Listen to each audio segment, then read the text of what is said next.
Stage Pass, Institute of Gaming. For more details, contact 7093965965965.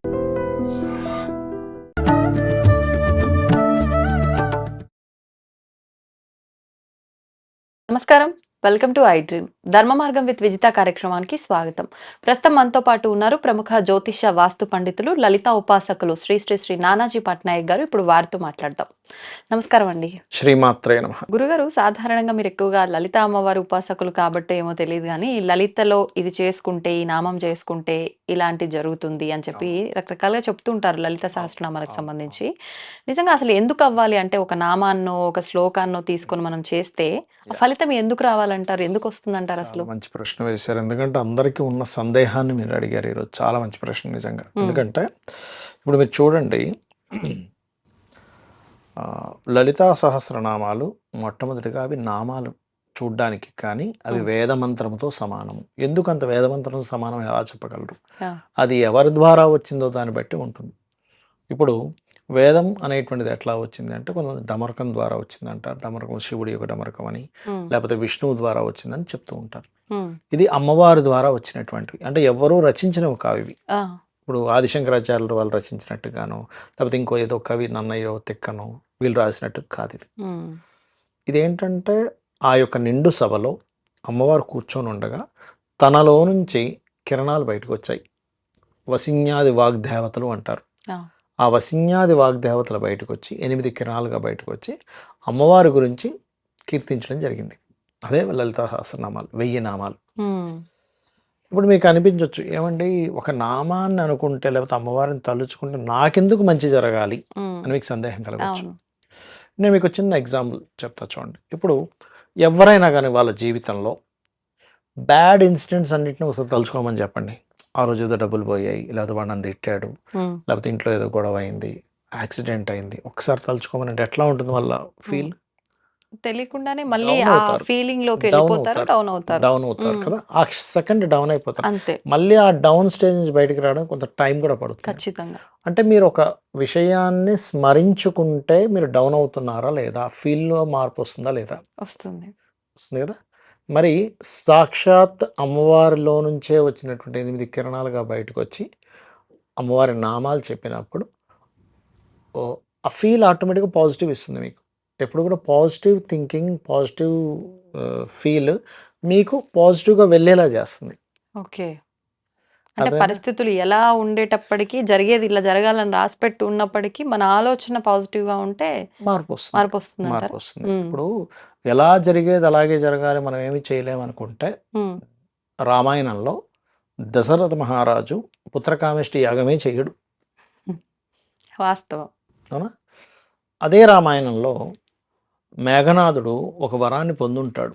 ఏంటంటే నికుంబల అనే పూజ చేసుకుని కనుక ఆయన బయటకు వస్తే ఎవడూ ఆగలేడు ఆయన ముందు.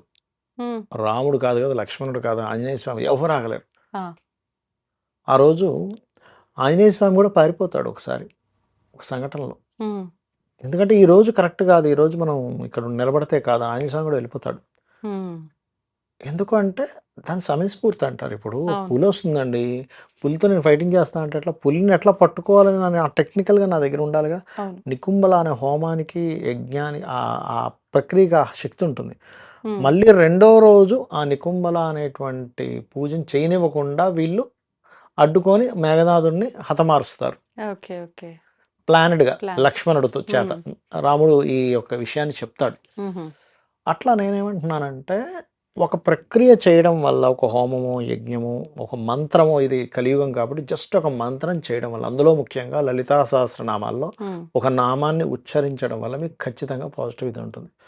ఇంకా ఎగ్జాంపుల్ చెప్పాలంటే, మీరు చూడండి, ఇప్పుడు నార్మల్గా ఉన్నారు, ఒక ఆలయానికి వెళ్ళరా అంటే ఎలా ఉంటుంది మీకు? పాజిటివ్ ఇమీడియట్లీ విత్ సెకండ్స్, మినిట్స్లో మీకు తెలుస్తుంటుంది. మీరు ఎంత డిస్టర్బ్డ్గా ఉన్నా ఒకసారి లోపలికి వెళ్ళాము, ఒక ప్రదక్షిణం చేసాము, స్వామివారిని దండం పెట్టుకున్నాం, అమ్మవారిని స్వామివారిని కొంచెం కూర్చున్నాం, ప్రశాంతంగా ఉంది కదా అంటాం. ఫస్ట్ మన నోటి నుంచి వచ్చేదేంటి?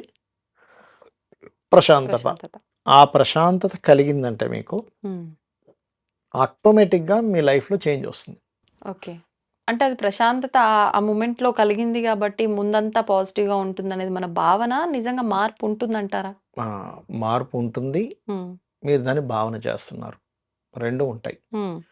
మీకు మార్పు ఉంటుంది కాబట్టి భావన చేయగలుగుతున్నారు. ఓకే. ఇప్పుడు మీరు ఎక్కడికి పడితే అక్కడికి వెళ్ళి ఆ ఫీల్ మీకు ఫీల్ వస్తుందా చెప్పండి? గుడికెళ్ళిన ఫీలింగు హ్మ్. ఎక్కడికి వెళ్ళినా వస్తుందని చెప్పగలరా? అంటే కొంతమంది అనొచ్చు ఏవండి నాకు ఆ! ఓ బార్‌కెళ్తే వచ్చిందనుకోవచ్చు. అంటే అవును. వాడికి దాని మీద బాగా ఇష్టం వల్ల. హ్మ్. బాగా సినిమాలంటే ఇష్టం అనుకోండి. సినిమాకి వెళ్ళడం వల్ల రావచ్చు. పార్క్ అంటే ఇష్టం అంటే పార్క్ వెళ్ళడం రావచ్చు. ఒక గర్ల్ ఫ్రెండ్‌తో కలవడం ఇష్టం అంటే గర్ల్ ఫ్రెండ్ రాగానే వాడికి లోపల 1000 వాట్ల బల్బు వెలగొచ్చు చెప్పలేం మనం. హ్మ్. హ్మ్. బట్ వాడి ఇష్టం మీద కొంత ఆధారపడి ఉంటాయి. ఆధారపడి ఉంటుంది. అందరికి జనరల్‌గా హ్మ్. అందరికీ కూడా ప్యారలల్‌గా ఒక అంటే గుడికెళ్ళే అలవాటు ఉంటే ఖచ్చితంగా వాళ్ళకి ఆ ఫీల్ అనేది వస్తుంది. హ్మ్. అలాగే నామానికి ఒక నామాన్ని అంటే అమ్మవారు అమ్మవారు కావచ్చు, ఆంజనేయ స్వామి కావచ్చు ఎవరైనా కూడా హ్మ్. మంత్ర ఆధీనంలో దేవత ఉంటుంది. మంత్రమాదిన. మంత్రాధీనం దేవత ఉంటుంది. హ్మ్. మనం ఒక మంత్రాన్ని రెగ్యులర్‌గా చేస్తున్నాం. ఉదాహరణకి ఇప్పుడు మీరు అడిగారు కాబట్టి, అవును. ఒక ఉద్యోగం లేదు ఒక వ్యక్తికి. ఉద్యోగం ఎందుకు లేదు? ఎందుకు ఇబ్బంది పడుతున్నారు ఉద్యోగం లేక అంటే, హ్మ్. 10థ్ లార్డ్ వాళ్ళకి పాడవుతాడు వాళ్ళ జన్మ జాతకంలో.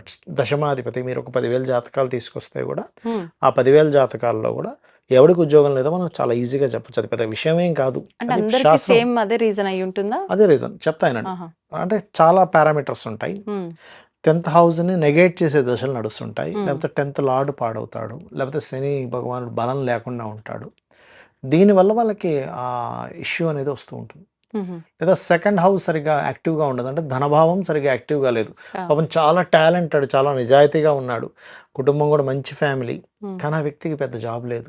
హ్మ్. అందరూ చాలామంది ఏంటంటే, అయ్యో! ఏమిటండి ఇంత మంచి పర్సన్, ఇంత టాలెంటెడ్, ఇంత పొలైట్‌గా ఉంటాడు, అవును. ధర్మంగా ఉంటాడు. అయినా ఎందుకు ఉద్యోగం లేదు అర్థం కాదు. హ్మ్. పాస్ట్ లైఫ్‌లో 10థ్ హౌస్ రిలేటెడ్ సంబంధించింది ఎక్కడో తప్పు చేశాడు. హ్మ్.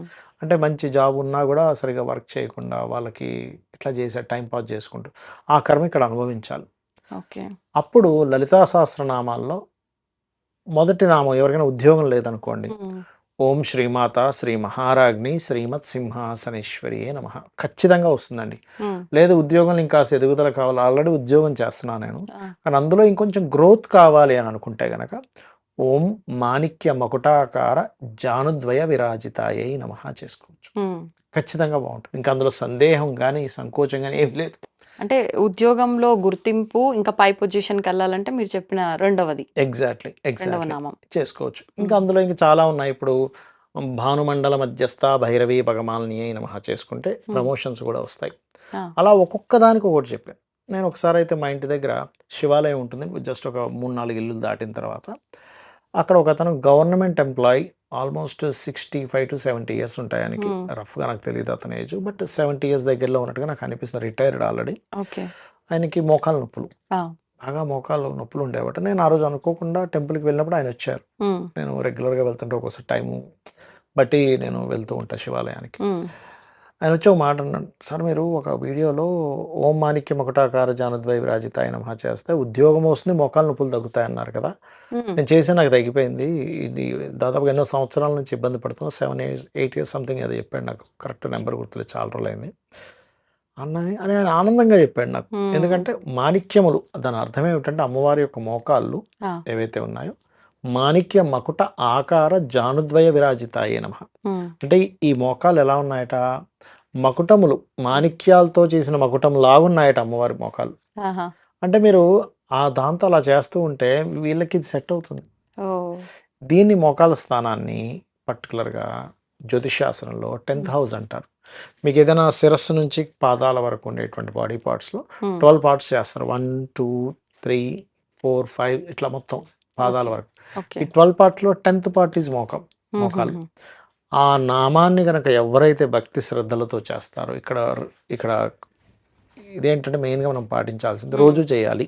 ప్రతిరోజు. రోజు చేయాలి, భక్తిగా చేయాలి. నిరంతరం. అంటే అంటే ఏదో మార్పు రావాలని కాదు. మార్పు రావాలని మీరు కోరిక చేసుకోండి తప్పులేదు. హ్మ్. సంకల్పం పెట్టుకోండి. హ్మ్. కానీ రోజు నిత్యము శ్రద్ధగా చేయడం ముఖ్యం ఇక్కడ. ఓకే. ఏదో 2 రోజులు ఎంతసేపు చేసి చేయాల్సుంటుంది 40 రోజు? మినిట్స్ 40 చేయాలి. మినిట్స్. ఎందుకంటే టైం పడుతుందండి. ఇప్పుడు మీరేమన్నారు ఇప్పుడు జిమ్‌కెళ్తున్నారనుకోండి, ఫిట్‌నెస్ రావాలి. మీరెళ్లి 2 నిమిషాలు చేస్తానంటే ఫిట్‌నెస్ రాదు మీకు. అవును. కనీసం ఒక గంటైనా వర్కౌట్ చేయాలని చెప్తాడు ట్రైనర్. అంతే. అట్లాగే 40-45 మినిట్స్ మినిమమ్ 1 అవర్ గనక చేస్తే భక్తి హ్మ్. శ్రద్ధలతో స్టార్టింగ్‌లో మీకు కాన్సంట్రేషన్ కుదరదు. అవును. ఎటుటో వెళ్ళిపోతూ ఉంటుంది. పర్లేదు ఇలాగే అవుద్దని ఫిక్స్ అవ్వాలి. హ్మ్. స్టార్టింగ్‌లో ఎవ్వరికీ కుదరదు. నాకు కుదరట్లేదు. ఇదేం పెద్ద ఆశ్చర్యకరమైన విషయం కాదు. ఎందుకంటే చాలా ఆలోచనలు ఉంటాయి మనకి. అవును. కాకపోతే ఆ నామాన్ని అలా చేస్తూ ఆ నామం యొక్క ఆ రుచి అదేదో ఆ పాట ఉంటుంది చూసారా? ఎంతో ఓ రుచి. నామ నీ నామం ఎంతో రుచిరా ఓ రామ ఓ రామ. నీ నామ ఎంతో రుచిరా అని. ఆ రామనామం యొక్క రుచిని ఎలా అయితే ఆయన ఆస్వాదించారు హ్మ్. రామదాసు, అలా మనం ఆస్వాదించగలగాలి ఈ నామాన్ని. అంటే ఇది మనం మనసులోనే తలుచుకోవాలా? లేదంటే జపంలాగా మాల తీసుకొని చేయాలా? అసలు ఎలా చేయొచ్చంటారు? అంటే మనసులో తలుచుకుంటూ చేయొచ్చు. హ్మ్. జపమాల తిప్పుతూ కూడా చేయొచ్చు. తప్పేమీ లేదు. హ్మ్. అంటే ఇప్పుడు ఒక్కొక్క రకంగా చేస్తే ఒక్కొక్క రకంగా ఉంటుందా ఫలితం? అంటే అలా కాదు. హ్మ్. జపమాల ఎందుకు పెట్టుకుంటారు అంటే, ఒకటి జపమాల చేసినప్పుడు ఇది కాన్సంట్రేషన్ వేరే దగ్గరికి పోవద్దనే భావంతో చేస్తారు. అంటే ఇక్కడ ఉంటుందిగా ఇటు తిప్పుతున్నామని. అవును. ఎందుకంటే నామం అన్నప్పుడల్లా తిప్పుతున్నాం అని అందుకని పెట్టుకుంటారు. హ్మ్. మామూలుగా మీకు ఎక్కువ కాన్సంట్రేషన్ చేయగలిగినప్పుడు కూర్చొని ఇక్కడ దృష్టి పెట్టి చేస్తారు అలాగా. హ్మ్. చేస్తూ ఉంటే ఇప్పుడు ఏ నామమైనా చేస్తున్నాం అనుకోండి. ఇప్పుడు ఎవరి దగ్గర గురువుల దగ్గర ఒక బీజాక్షరం తీసుకున్నాం. మీరు గనక భక్తి శ్రద్ధలతో చేస్తే జరిగేది ఏమిటి అంటే, అంటే హ్మ్. నేను చాలామందికి జరిగిన అనుభవాలు కూడా నా దగ్గర నుండి చెప్తున్నాను. ఓకే. వాళ్ళ శరీరంలో నుంచే ఒక హ్మ్. ఆత్మలా బయటకొచ్చేసి, ఆ శరీరాన్ని వాళ్ళే చూసుకోవడం జరిగింది. అవునా? కొన్నిసార్లు వాళ్ళ శరీరం చాలా పెద్దగా ఇవన్నీ చిన్నగా అయిపోవడం జరిగింది వాళ్ళకి. హ్మ్. కొన్నిసార్లు ఇక్కడ నుంచి ఇలా ఉండగా తెల్లగా ఇలా వికసించి అక్కడ అమ్మవారి దర్శనం జరిగింది. అబ్బబ్బా! అవన్నీ ఖచ్చితంగా అంటే అది ఎంత జరుగుతాయి. కాలం చేస్తే అలా జరిగిందో వాళ్ళకి? అలా ఏం లేదు. 11 డేస్ కూడా జరిగిన వాళ్ళున్నారు. భక్తి ముఖ్యం అక్కడ. కొన్ని సంవత్సరాల తరబడి చేస్తే కూడా జరగవు. హ్మ్. అంతసేపు మనలో మార్పులు రావాలి. కల్మషాలు పోవాలి. ప్రతి ఒక్కరికి బావుండాలనే దైవిక గుణాలు మీలో రావాలి. దైవం మీతో కనెక్ట్ అవ్వాలంటే దైవిక గుణాలు మీకు రాకుండా దైవం కనెక్ట్ అవ్వదు. హ్మ్. అలాంటి గుణాలన్నీ అలవర్చుకోవాలి ఫస్టు. అలవర్చుకోవాలి. మనం ఏం చేసినా భక్తితో చేయాలి. ఎగ్జాక్ట్‌లీ. సంతోషమండి. ధన్యవాదాలు. శ్రీమాత్రే నమః. దీన్ని తవ్వండి. తవ్వుతూనే శివలింగం. పరమాత్మకు జీవా సరే దాన్ని అట్లా కప్పేసేయండి, చూపించదండి. Krishna is there.